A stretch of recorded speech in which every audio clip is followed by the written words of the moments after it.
नमस्कार मंडळी, मी यश जाधव. आज आपण अशा एका विषयावरती बोलणार आहोत, तो म्हणजे कापड व्यवसाय. मित्रांनो, तुम्हाला पण जर प्रश्न पडत असेल की कापड व्यवसाय कसा सुरू करायचा, त्याच्यासाठी किती गुंतवणूक लागते, त्याच्यासाठी काय काय करावं लागतं, माल कुठून घ्यायचा, जर मित्रांनो तुम्हाला हे सगळे प्रश्न पडत असतील तर आता आपण हेच सगळ्या मुद्द्यांवरती बोलणार आहोत.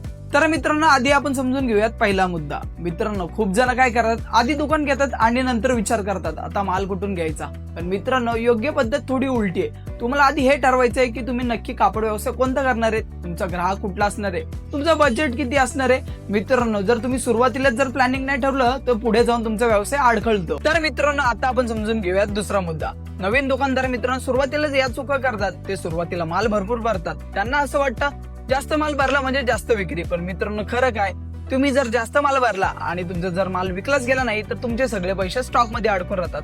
म्हणून मित्रांनो, सुरुवातीला कमी माल भरायचा पण चांगला माल भरायचा जो विकला जाईल. तर मित्रांनो, आता आपण समजून घेऊया तिसरा मुद्दा, ते म्हणजे ग्राहक न समजून घेणं. तुमच्या भागात कोण राहतं, कॉलेज विद्यार्थी, ऑफिसला जाणारे की फॅमिली ग्राहक. मित्रांनो, त्याच्यावरून ठरतं तुमचा माल. आणि दुसऱ्याच्या दुकानात जो माल विकला जातोय तो आपल्याही दुकानात विकला जाईल. मित्रांनो, तसं नसतं. तर मित्रांनो, आता आपण बघितल्या व्यवसायातील मोठ्या या 3 चुका. मित्रांनो, पुढच्या भागामध्ये मी तुम्हाला हे सांगणार आहे की कापड व्यवसायासाठी किती बजेट लागतं, कापड व्यवसाय कसा वाढवायचा, कापड व्यवसायासाठी माल कुठून घ्यायचा. तर या सगळ्या गोष्टींवरती आपण बोलणार आहोत. तर मित्रांनो, तुम्हाला जर व्हिडिओ आवडला असेल तर आपल्या चॅनलला सबस्क्राईब करा आणि कमेंट करून सांगायला विसरू नका.